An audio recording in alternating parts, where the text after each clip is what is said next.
PAS balas cabaran Anwar dengan cabaran baru. Selamat datang ke segmen analisis politik hari ini, di mana kita akan mengupas drama terbaru dalam arena politik Malaysia, pertukaran cabaran antara Anwar Ibrahim dan PAS. Ini bukan sekadar permainan politik, tetapi pertarungan kuasa yang penuh dengan retorik kosong dan permainan politik yang menggelikan. Pertama, mari kita lihat cabaran Anwar kepada pembangkang untuk membawa usul undi tidak percaya. Satu langkah yang berani, tetapi adakah ini benar-benar mencerminkan keyakinan beliau? Atau sekadar usaha untuk mengalihkan perhatian dari isu-isu lain yang sedang melanda pentadbirannya? Apabila Anwar bercakap tentang peraturan dan hukum, saya tidak dapat menahan diri untuk tidak ketawa.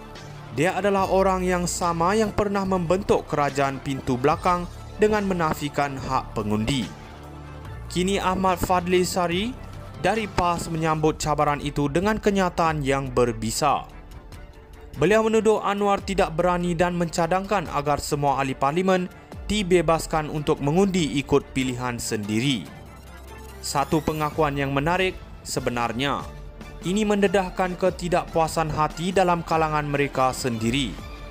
PAS kini tidak hanya berhadapan dengan Anwar, tetapi juga dengan kebangkitan suara rakyat yang semakin skeptikal terhadap kepimpinan mereka. Dan tidak ketinggalan, Ahmad Fadli juga menimbulkan keraguan tentang keadilan speaker dalam Dewan Rakyat. Satu lagi taktik lama untuk melepaskan diri dari tanggungjawab. Jika mereka benar-benar berani, kenapa tidak bawa usul itu dan hadapi kenyataan? Jangan hanya bersembunyi di sebalik alasan. Kesimpulannya, kita sedang menyaksikan satu sandiwara yang melibatkan watak-watak lama dalam politik Malaysia. Anwar dengan gaya tegasnya dan PAS yang cuba mengalihkan perhatian dari kelemahan mereka. Ini bukan tentang siapa yang lebih berani, tetapi tentang siapa yang dapat memenuhi janji mereka kepada rakyat. Rakyat Malaysia sedang menunggu dan mereka tidak akan memaafkan kesilapan lagi. Mari kita lihat siapa yang akan tersungkur dalam pertarungan ini. PAS balas cabaran Anwar dengan cabaran baru. Selamat datang ke segmen analisis politik hari ini, di mana kita akan mengupas drama terbaru dalam arena politik Malaysia, pertukaran cabaran antara Anwar Ibrahim dan PAS. Ini bukan sekadar permainan politik, tetapi pertarungan kuasa yang penuh dengan retorik kosong dan permainan politik yang menggelikan. Pertama, mari kita lihat cabaran Anwar kepada pembangkang untuk membawa usul undi tidak percaya. Satu langkah yang berani, tetapi adakah ini benar-benar mencerminkan keyakinan beliau? Atau sekadar usaha untuk mengalihkan perhatian dari isu-isu lain yang sedang melanda pentadbirannya? Apabila Anwar bercakap tentang peraturan dan hukum, saya tidak dapat menahan diri untuk tidak ketawa. Dia adalah orang yang sama yang pernah membentuk kerajaan pintu belakang dengan menafikan hak pengundi.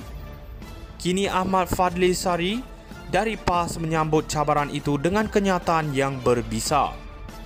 Beliau menuduh Anwar tidak berani dan mencadangkan agar semua ahli parlimen dibebaskan untuk mengundi ikut pilihan sendiri.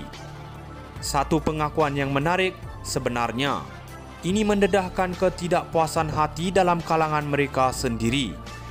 PAS kini tidak hanya berhadapan dengan Anwar, tetapi juga dengan kebangkitan suara rakyat yang semakin skeptikal terhadap kepimpinan mereka. Dan tidak ketinggalan, Ahmad Fadli juga menimbulkan keraguan tentang keadilan speaker dalam Dewan Rakyat. Satu lagi taktik lama untuk melepaskan diri dari tanggungjawab. Jika mereka benar-benar berani, kenapa tidak bawa usul itu dan hadapi kenyataan? Jangan hanya bersembunyi di sebalik alasan. Kesimpulannya, kita sedang menyaksikan satu sandiwara yang melibatkan watak-watak lama dalam politik Malaysia. Anwar dengan gaya tegasnya dan PAS yang cuba mengalihkan perhatian dari kelemahan mereka. Ini bukan tentang siapa yang lebih berani, tetapi tentang siapa yang dapat memenuhi janji mereka kepada rakyat.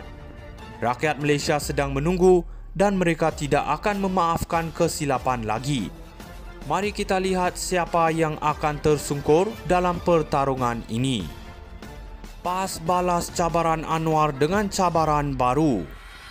Selamat datang ke segmen analisis politik hari ini, di mana kita akan mengumpas drama terbaru dalam arena politik Malaysia, pertukaran cabaran antara Anwar Ibrahim dan PAS. Ini bukan sekadar permainan politik, tetapi pertarungan kuasa yang penuh dengan retorik kosong dan permainan politik yang menggelikan. Pertama, mari kita lihat cabaran Anwar kepada pembangkang untuk membawa usul undi tidak percaya. Satu langkah yang berani, tetapi adakah ini benar-benar mencerminkan keyakinan beliau? Atau sekadar usaha untuk mengalihkan perhatian dari isu-isu lain yang sedang melanda pentadbirannya? Apabila Anwar bercakap tentang peraturan dan hukum, saya tidak dapat menahan diri untuk tidak ketawa. Dia adalah orang yang sama yang pernah membentuk kerajaan pintu belakang dengan menafikan hak pengundi. Kini Ahmad Fadli Sari dari PAS menyambut cabaran itu dengan kenyataan yang berbisa. Beliau menuduh Anwar tidak berani dan mencadangkan agar semua ahli parlimen dibebaskan untuk mengundi ikut pilihan sendiri. Satu pengakuan yang menarik sebenarnya. Ini mendedahkan ketidakpuasan hati dalam kalangan mereka sendiri. PAS kini tidak hanya berhadapan dengan Anwar, tetapi juga dengan kebangkitan suara rakyat yang semakin skeptikal terhadap kepimpinan mereka. Dan tidak ketinggalan,